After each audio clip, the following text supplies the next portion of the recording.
Today, I had the pleasure of meeting with Chris Kelly, President and CEO of HomeServices of America.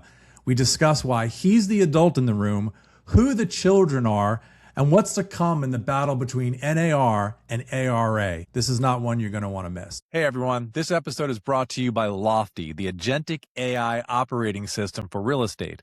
Lofty's AI doesn't wait to be prompted. It works proactively on behalf of your agents to uncover new listing opportunities, engage leads, schedule meetings, and drive more transactions. Lofty turns every agent into a top producer. Visit lofty.com to see how agentic AI can put your business growth on autopilot. Everybody in the business of home has a pitch. Almost nobody gets asked a hard question. This show fixes that. Welcome to Noise versus Signal. I'm your host, Inman CEO Tom Bohn. Each week we sit down with the top producing agents, industry CEOs, prop tech founders, and the people shaping the future of the business of home. Then we break down the week's biggest headlines and decide what's noise and what's signal. Let's get into it. Hey, good afternoon, everyone. My guest today runs one of the largest residential real estate companies in the country, HomeServices of America, which owns the Berkshire Hathaway franchise, plus a roster of company-owned mortgage brands. He came up as a real estate attorney in Kansas City, ran 3 brokerages as CEO, and took the top job in April of last year. For most of its life, HomeService was considered the quiet giant, but Chris has spent the last year deciding it will no longer be quiet. Chris Kelly, welcome to The Signal. Hey, good morning, Tom. Good to be with you. Thank you. Appreciate it. Thanks so much. I appreciate it. I've been following what you're doing, and you have, I think, a luxury that not a lot of other businesses have in the real estate sector, which is you're owned by Berkshire Hathaway, which is notorious for 2 things. One, smart investing and betting on the winners, okay? And Yep. 2, being incredibly patient for an overall process. Tell me how that's benefited you in your role as CEO. Do you feel pressure, or do you feel that comfort of being in that Berkshire Hathaway stratosphere? Yeah, I think it's a good question because I do think it runs both ways, right? So that there is a comfort level to know that like they buy more than they ever sell, right? Especially on the wholly owned side, and that they are always looking towards the longer term. And our industry sometimes can get a little bit too obsessed with the short term, right? Like what's happening in the next quarter or the next 6 months, and we have the luxury of always being able to look at a longer runway, perhaps, than maybe some other companies do that have quarterly earnings and some shareholders they've got to satisfy. The other part that comes with it, though, is there is a high level of expectations around the discipline of operating within the Berkshire world that's due. And we actually kind of fall within a vertical with Berkshire Hathaway Energy, which is its own weird story too that we can dive into if you ever want.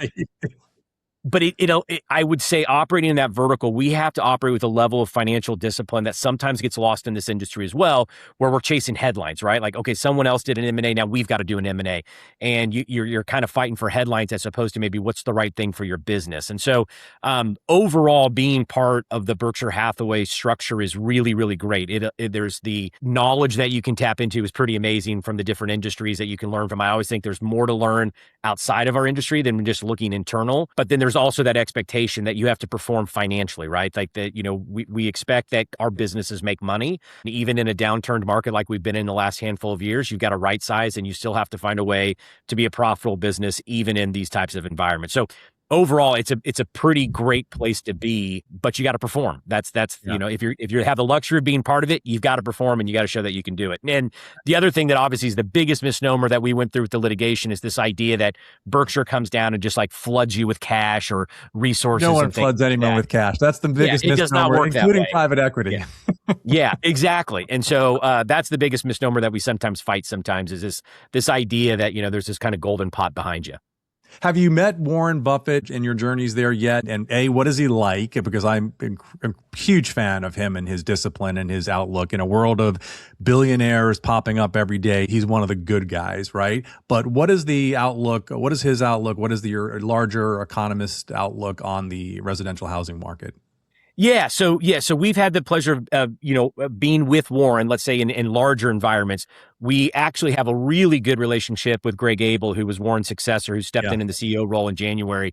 Greg came up through the energy vertical, used to be on our board at Home Services as well. So he has a really high degree of familiarity with home services and with our industry. I think the biggest thing I can point to that reflects their attitude about residential housing was about 2 months ago, I guess at this point, they announced the acquisition of Taylor Morrison, which is a really large-scale on-site builder in about 11 states and 40 markets. And to me, that one was very evident that there is, again, looking at that long game, right? We've been underbuilding new construction in this country for over a decade at this point as a result of the Great Recession and so many builders going out of business. And there's this massive influx of housing to demand that will come. It will be there just based on the generational demographics that happen. And we're going to need that replacement housing. So their view of like the first acquisition that Greg did in the seat of CEO was the acquisition of Taylor Morrison, to me, was a really big strike in the favor of what they foresee coming with residential housing, which is good for all of us. Whether you're owned by Berkshire or not,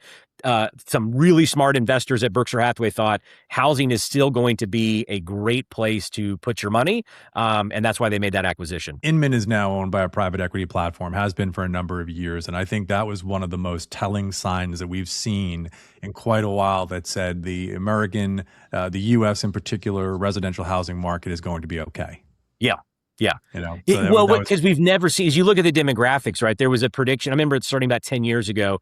It was applied to the millennial generation that, they're not going to want houses, they're going to live differently and stuff. And while we've seen delays in that, right, like family formation delays, child delays, buying a house delays, the actual aspiration to be a homeowner has not changed at all. It's just a matter of when it happens. And then so you look at the Gen Z generation right now as well, too, and you can see the same patterns playing out that home ownership is still a very big aspirational dream for the vast majority of Americans. When it happens may change from what it did for, let's say, baby boomers or Gen X. But housing to us is still is going to continue to be the big generational wealth builder that it's always been for everybody. Without a doubt. Do you guys get first dibs on those homes that are those net new homes to sell them? So it hasn't closed yet, right? So once it closes, I will love to reach out to their leadership and have conversations around that. And the interesting thing about Berkshire is there is no real, let's say, forced collaboration. Of course. When you find opportunities to collaborate, it works out really well. So like in the Midwest, for example, they own a massive furniture store called Nebraska Furniture. I mean, 12 football fields could fit inside these buildings and stuff in Omaha, Kansas City, and Dallas. It's the Buc-ee's of furniture. 100%. It's exactly right. Like you could spend all day there. I think when Nebraska Furniture Mart opened in Kansas City, for at least 2 years, it was the number one tourist attraction in the state of Kansas. Like just by the number of people going in and out of the door, it was like the number one destination in Kansas. Well, I don't know. How high is that bar in Kansas? There's the Speedway. There's a NASCAR track right next door to it, there's, it's all relative, right? But in Dallas, even, it was a big deal too. And so, but our companies connected with Nebraska Furniture Mart and said, hey, what happens when people buy a house? They got to replace all the furniture. They don't like the old stuff. And so we worked out deals with them, so some cross collaboration. So it's typically not forced, but where there's opportunities, you at least have, you've got a door open to have a conversation. Love that. Let's talk about 2027. Predictions are all over the place, right? And they're about as accurate as, as my betting on the FIFA World Cup these days. So tell me, what are you all seeing in 27? Where do you think we're going interest rate wise, volume wise? What does it look like? Yeah. So it's funny you say, the more someone talks with certainty right now, the more nervous I get. So I'm going to preface it with that. And I will just say, as of now, as we sit here, mid-year point, it certainly appears that 27 will largely be probably reflective of what we've had in 26. 26, a little bit of a moderate improvement over 25, a little bit of moderate improvement over 24, but there doesn't seem to be any economic conditions coming down the road that are going to somehow create some massive acceleration over the next year. So the way we are planning is that we should expect 27 to look moderately better than 26. Every year we go forward, the number starts to shift of the people that have their precious little, 3% or lower mortgages. I think it was just in the last handful of months, the same number of people that have a 3% or lower mortgage is the same number of people that have a 6% or higher. every year we go forward, it will start to favor less people having that lock-in effect or whatever, Right. because, Yeah. life circumstances got in the way. So I would foresee some better improvement, but there doesn't seem to be anything when we look at the 10-year yield and the impacts that hit the 10-year yield with inflation and job numbers. They're just barring some other type of economic calamity that we can't predict. It just certainly seems like a little bit of more of the same is what it's starting to feel like. And that's what we're planning for. Don't expect something miraculously to come around the corner and save your business, or as an agent to accelerate. All of a sudden, I'm going to have all this demand out there. You are going to have to be responsible for making it happen for you, as opposed to waiting for the market to do it for you. NAR just did some great work in getting that huge legislation passed. Do you think that's going to have an impact, an appreciable impact anytime soon? I don't think it does anything in the short term. Most of these things were longer term to kind of help inventory and supply over a period of time. The other thing is that in order for it to become effective, it has to be carried out by local operations, right? So it was basically like, hey, let's get rid of some of the red tape around zoning. Let's get rid of some of the bureaucracy around, where you can put housing and how high you can go.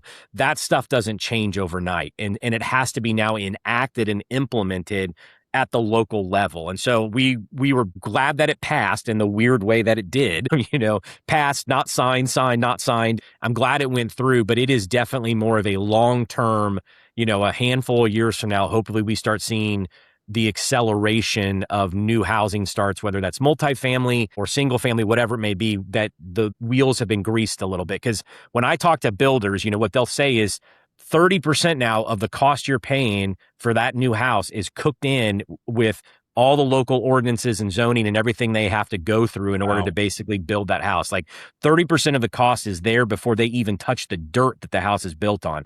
If we can improve that a little bit, then that's certainly helpful. You're talking about Berkshire. We also have a sister company called Clayton Homes that does manufactured home building, which I think is a really great opportunity to address the affordability problem that we have. And one of the things in that bill, which was actually pretty cool, isn't sexy, but it's pretty cool, is that you no longer have to include a chassis in a manufactured home, because 90% of these manufactured homes are going to a site and they're never being moved. Yeah, but even if they were built as even if they were built as 2-story, the second story has to be engineered for like a trailer chassis, which adds all kinds of expense to it. No So sense. stripping that out and allowing, let's say, the expansion of manufactured housing is one way that we can bring, or at least introduce, more product onto the market in that first-time home buyer price point. It's at the Berkshire shareholder meeting every year on the expo floor, like all the different companies have a little booth or whatever.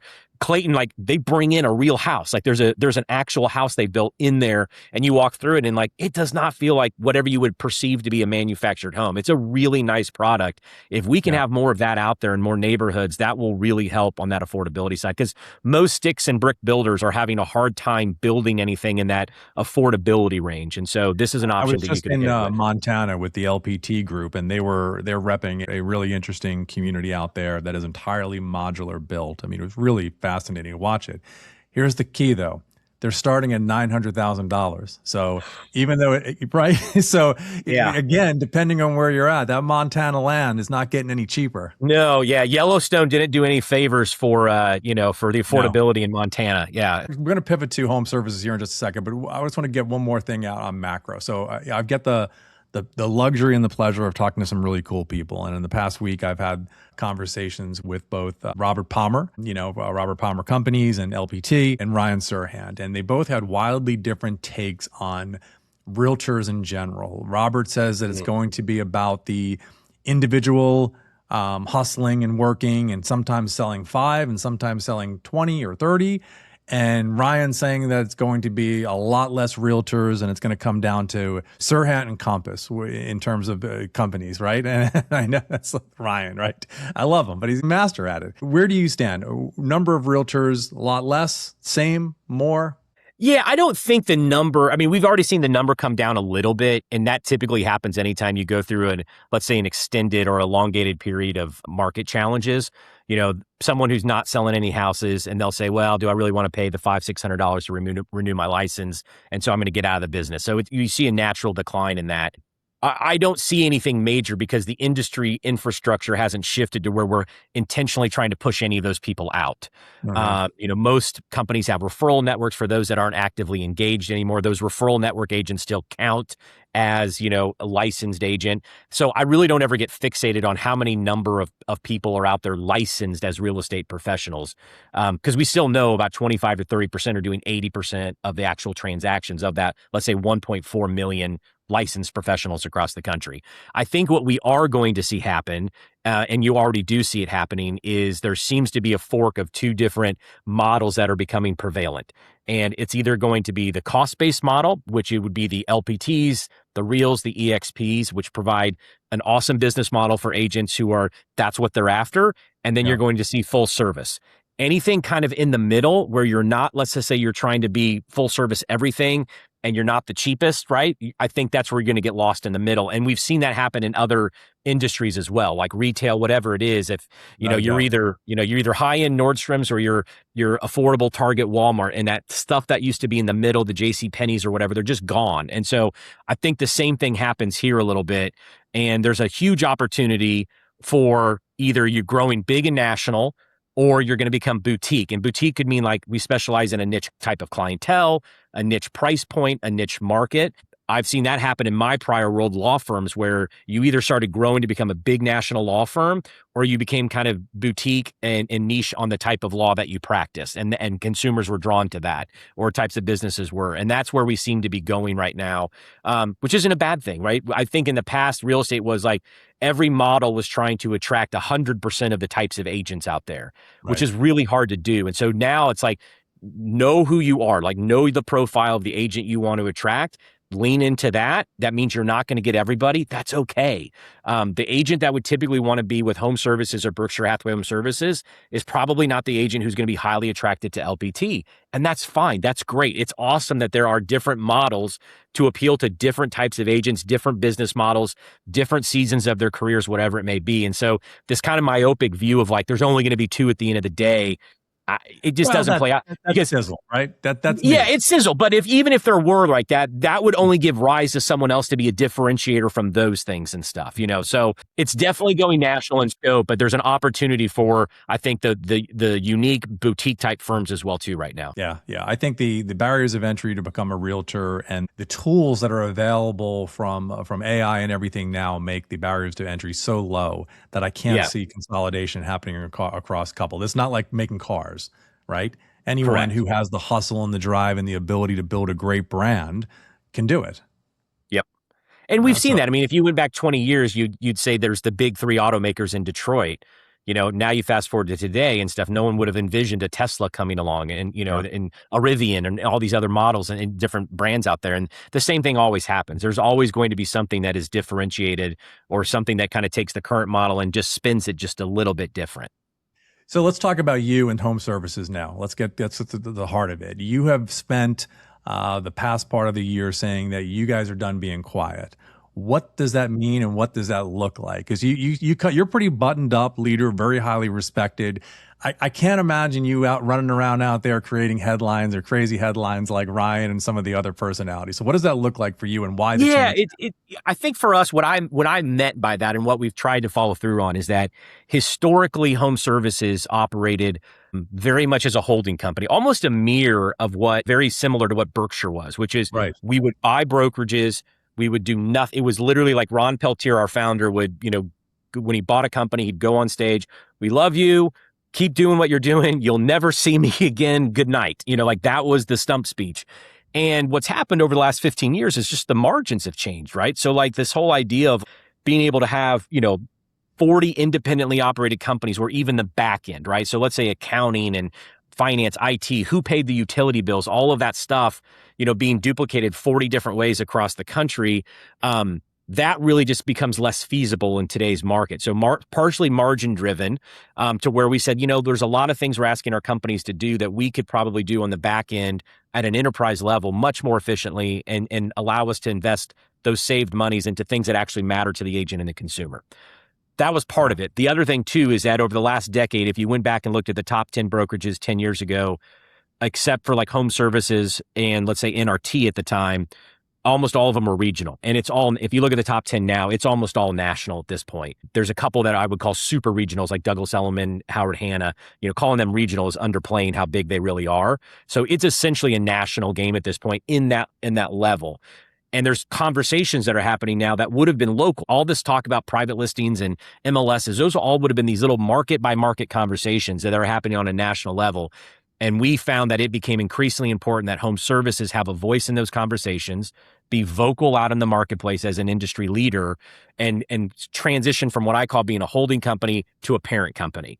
We are not going in and changing the brands of our local operators, how they interact with agents, how they interact with consumers, how they market. That stuff all makes them unique and special. But we understood that we had to give them value. What did it mean to be part of home services? In the past, I don't think anyone could articulate that. So we had to create the value proposition. If you're part of home services, it means this. And part of this is that home services needed to have a stake in the game. We need to have a seat at the table, needed to have a stronger voice on a national level on behalf of those agents and all of our companies. So it's not about chasing headlines. It was really just more about let's just make sure that it means something to be part of home services. Tell me on your tech stack in particular, there's a lot of, obviously everything's about AI. Literally I have people tell me, stop asking about AI, but it's hard to avoid. It's such a critical aspect of everything now. In fact, I think it's a lot more impactful than everyday people actually understand. Sure. What are you all doing in that regard? Is that a build or a buy for you? It's a both. It's a both. This is a perfect technology stack is a perfect example of where we were doing it 40 different ways across our 40 different companies. And none of them, I would say, were differentiated because it was making it special or really attractive. It was just different for the sake of different. Doing technology 40 different ways across the country made it really hard for us to do anything fast and innovative, right? You want to start layering in AI, but you've got to integrate it with 40 different technology stacks. It's essentially impossible.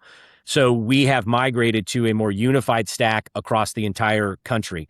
Things that are really good off the shelf, like transaction management, CRM, automated marketing, those are things that we will work with selected partners with. And we're moving from about 130 vendors down to 3 to make that much more easier to do. And what we learned, our hard lessons learned from our agents were, it's not about the bells and whistles. It is about take as many of those tools and put them into one place. I want to go to one app on my phone. I want to go to one place on my desktop to do everything I need on my business. And so we really said, we got to bring everything together on that end. So that's kind of the buy side of it, because it changes so fast that we felt like, look, if we started building out a CRM, by the time you're done, you might have a VCR because things are changing so fast. And why would we do that?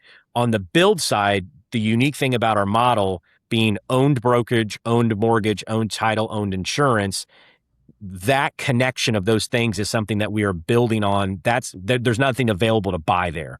So that's what we're building, is to connect all of those business segments into one singular place. So as a consumer, I have one place to go on my phone in order to access everything that I need in order to buy and sell real estate in one place. Dana Strandmo, who's our recently retired CLO, would say home services has been a very convenient strip mall. We had those business segments very conveniently lined up next to each other, but it didn't feel like a singular experience. Where we are now with technology and AI is we can actually create one door where you enter one portal and you can access all of those different segments that you need in one place. And I think that's what the consumer's really after, is they just want real estate to feel a little more simple when they're buying and selling. And that's what we think we can provide. How many calls? It's a little bit of buy and a little bit of build. It's a little bit of both. So how many calls do you, you've addressed the Compass is going to buy you thing, and that it is what it is. So we're not going to go there, but let's talk about how many calls a week do you get from people reaching out saying, hey, we'd love to buy home services? Yeah, it's funny because some of them you're like, is this real? Is that how you would reach out? Just send me an email or a message through LinkedIn? That's your play.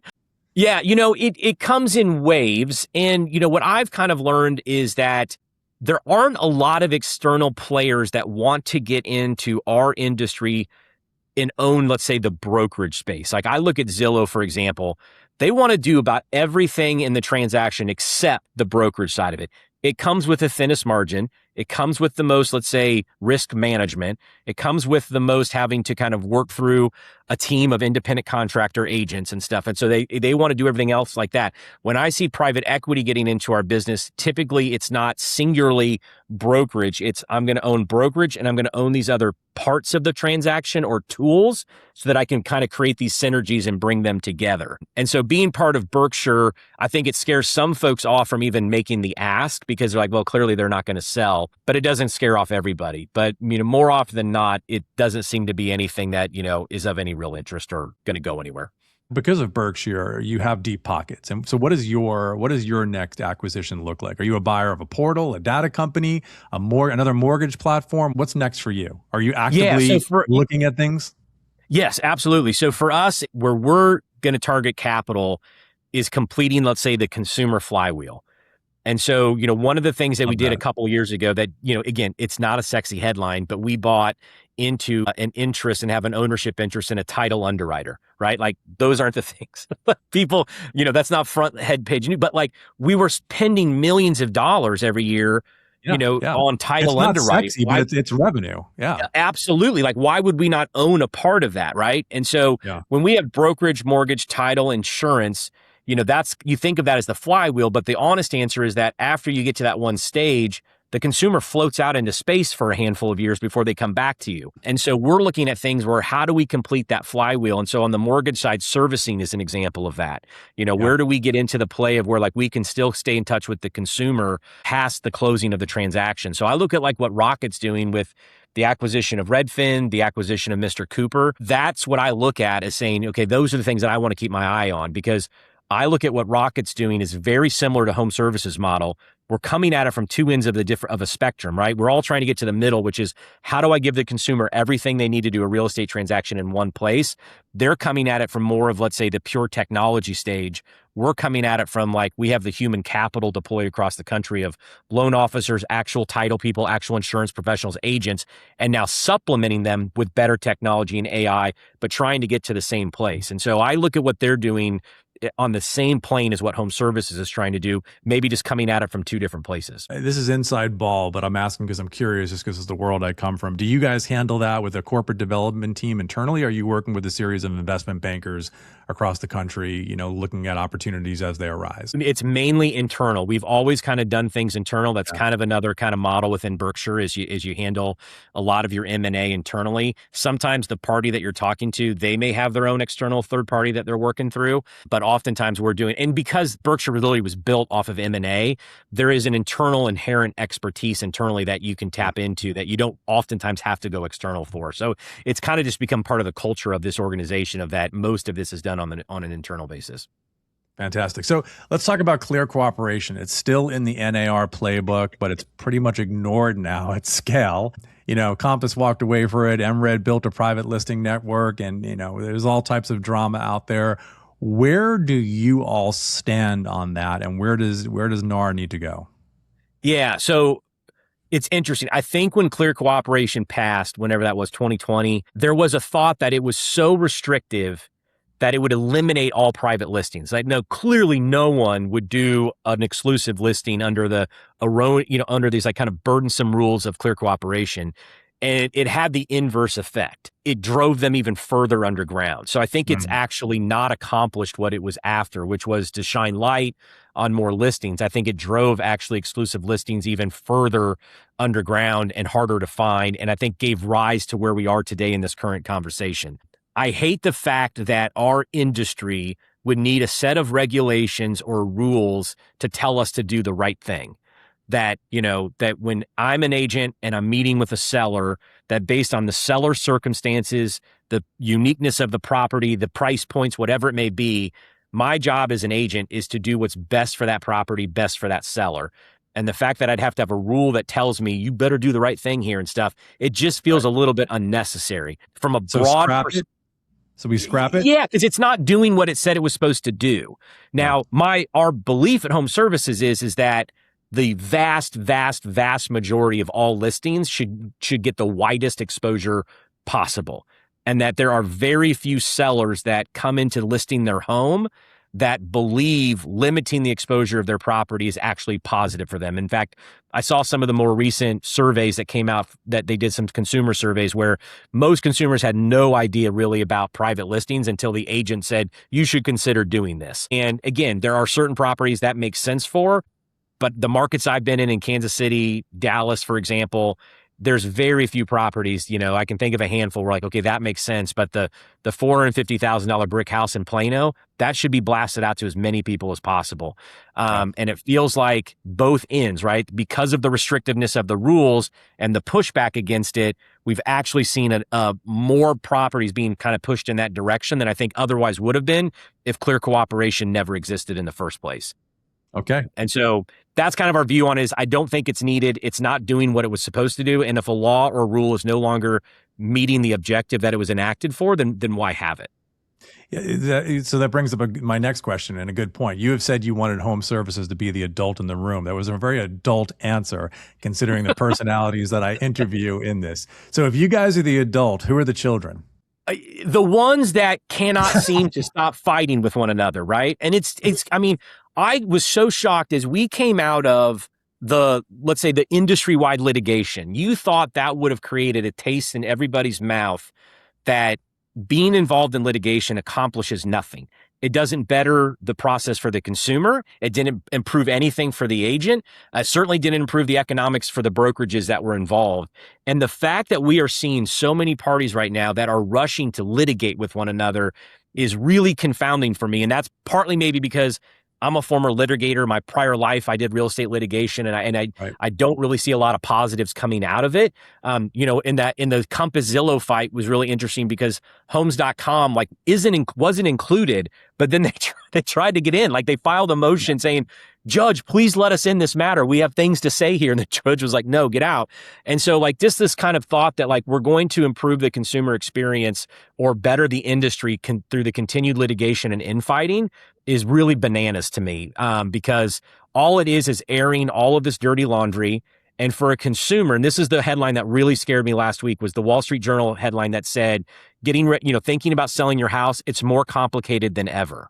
And it's like, oh my God, like that's where we're at now. Where not like Inman, like a publication that that is directed towards the industry, but an external one is now saying, hey, because of all this stuff you guys have been talking about with private listings and this and that and national MLSs, whatever it may be, it's now more complicated to sell your house. And that's my concern, is that the agent consumer relationship has been so sticky for so long. Like no matter what disruptor came in, the internet, iBuying, whatever, the consumer was like, I still like working with an agent. The second we make it harder for the consumer to work with us, that's when I feel like it starts to pull apart, and a true disruption can kind of get in the middle where the consumer says, I don't need you anymore. There's about to be some really significant news that I can't share yet, but it probably will be by the time this comes out, about ARA, the American Real Estate Association. And then obviously there's NAR, who's the standard bearer. What's your thoughts on that whole take? Is that just a sign of the times, or where does that all go? And are you supporting one versus the other, or are all? Yeah, we haven't, I like the concept of competition, right? And so right. I'm great with kind of an alternative association, coming up. We have not done much on that front as we kind of wait for it to get legs and decide where is it going, what's it going to be about. If I could design, and again, I've had a lot of meetings with Nakia and her team, and I do appreciate where they are attempting to take the National Association. I think the elimination of so much of the pomp and circumstance around that, where let's have a gala and a ball every year for the incoming, it was just so much like, you're just like, these are people's dues monies, right? Like, what are we doing? They're focusing on the stuff that's more serious. Ideally for me, the most effective use for the National Association is the lobbying efforts at the federal, state, and local levels. Amen. Like I've said that a million times, hard stop, right? 90% of their work should be directed about driving home ownership, property rights, and then advocating for the industry and the professionals that are attempting to continue to elevate home ownership in the United States. And if they just worked on that, I think there wouldn't be a need for an alternative association. I think people would not be looking to leave the National Association if that's what it really felt like the main driver was. And so part of that is while they've cleaned house quite a bit, it also probably, in order to get to that point, you've got to eliminate a lot of these other committees and all the other things that have, PAGs and all this other stuff that, that has come up over the last, several decades to really focus on that effort. And that will eliminate some of the people that have been the staunchest, let's say, party goers to the NAR events.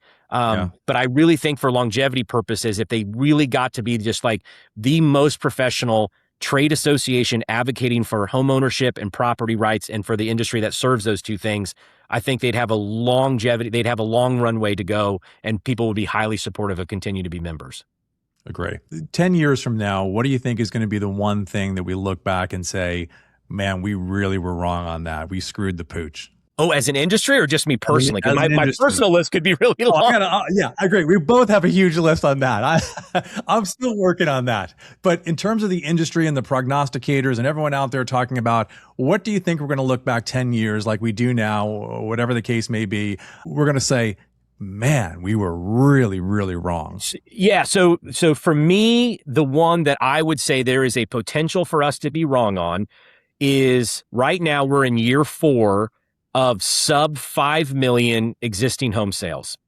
And you look over the track record of the United States, 5 million is your average almost every single year. You go through these dips, like we'd had 4 years of sub 5 after the Great Recession. We're in year 4 now of it again.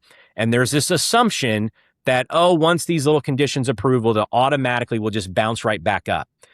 My concern is because of the affordability issues from mortgage rates, from the price of homes, that next generation of homeowners may not be able to enter the market the way that previous generations have had to. And so we literally could start seeing an erosion of what the annualized home sales looks like in the United States, simply because owning a home becomes something more of a higher income level that you can do. And if you're under a certain threshold, it just no longer becomes accessible for you. So like in 10 years, we could look back and go, wow, 4 to 4.5 million became the new norm because of everything else that's happened in housing.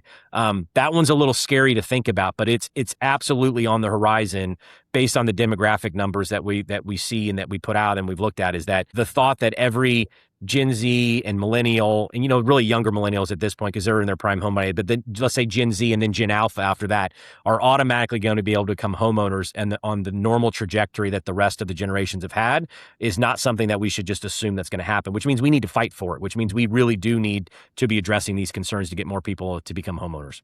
Well, I think, I think back, there was a book in the middle of my career, and it was, I don't know if you remember, it was like Dow 20,000. Do you remember this? And Yeah. Okay. And everyone was like, that's never going to happen. The Dow is now at, I think, just over 50,000. So when we think back at some of these wild changes, no one would have, forecast that or thought that could happen. So I agree. I think our bigger, better, stronger days are ahead of us. It's funny. I always like to point out too, like I remember when iBuying first kind of came into prominence, like there was a fear, and our industry is a hair on fire industry anyway. And it was like, oh my gosh, this is the only way people are ever going to buy a house. And, every company announced their own iBuying program and all that and now it's like, no one even thinks about it. It's a little niche market, which is great. I applaud Open Door for still doing what they're doing. And there is a market for a certain type of consumer that would want to sell in that fashion, which is great that there's an opportunity for them. But, this thought that these radical changes come sometimes, I think the only way we separate the consumer from the agent is the industry essentially doing it to themselves and not really an outside disruptor coming in and making it happen. Okay, Chris, this is the part of the podcast where we do a lightning round called Signal or Noise. Okay. All right, I'll read off a couple of topics and you're going to tell me whether they're signal or noise. And if it's really provocative, we'll dip into why. Okay, signal or noise. Private listing networks as the replacement for MLSs. Noise. Okay. All right. It's interesting. MLSs, from my perspective, I think they have a lot more opportunity than they understand. Would you agree with that? Yes. Yeah. I think the silver lining from the litigation was the removal of compensation from the MLS, because it now allows progressive, forward-thinking MLSs to focus on what they do best, which is not governance between brokerages, but being excellent technology vendors for the brokerages and for the agents. A master's at disseminating, aggregating real estate content, real estate data. There's no reason to have to rebuild that infrastructure that some of the best MLSs already have. getting them out of the governance of our business, I think was a really good thing. Some of them are slower to respond to that new world that they're in than others. But there are some others that are really leaning into the new opportunities they have. If they do that, then I think the private listing network thing is noise. Okay, signal or noise? Attorneys make better brokerage CEOs. I'll say noise. They come from all walks of life. I will say that my experience in the past, especially as we went through the litigation, was certainly helpful. But I refer to myself as a recovering lawyer now. We have really smart attorneys at Home Services, and I defer to them 100% of the time now. So noise. All right, love it. Signal or noise? AI writing the listing, pricing the home, and matching the buyer. Noise. Noise.